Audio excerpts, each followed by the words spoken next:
Rita, tell us about this charming young lady who is a professor, I think, in race studies or one of these nonsensical topics. She spills the beans, doesn't she, on what critical race theory is really all about? Well, I think we should just listen to Let her her and have her say. learn. Yes. But I do think that all of us can sort of agree that a politics that says like there are superior and inferior human beings just isn't the way to go. And that's the thing that white people don't trust us to do because they are so corrupt.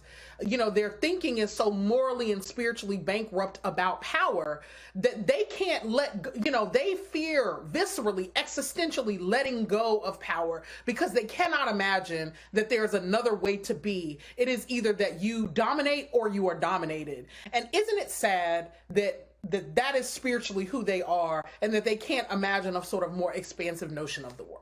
The thing I want to say to you is we got to take these out. So she goes from let's all live together. Yep. Sorry, go on, Rita.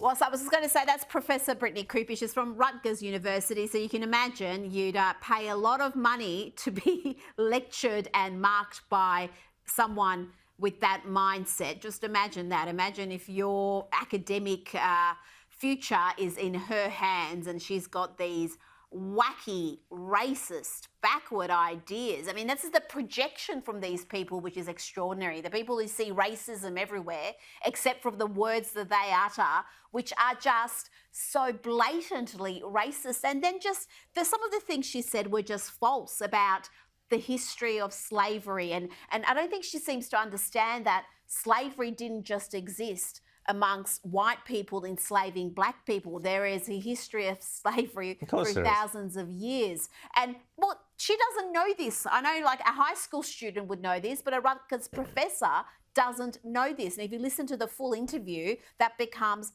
evident. It really is shocking. Well, and if you've got kids who are going into university, as James and I do, this is something to worry about. James? No, I was going to say that the historical illiteracy is unbelievable. I mean, it was the British Navy that ended the Atlantic slave trade. Let's remember that. And that was a fairly Caucasian group of people there. But, you know, let's also point out that, well, if America is responsible for slavery, then maybe Hillary Clinton should apologize for what she did in Libya, which wound up leading to slave markets in Tripoli. Yes. So, you know, there you go. There you go. Well, we also saw at one university, they employed a counselling director.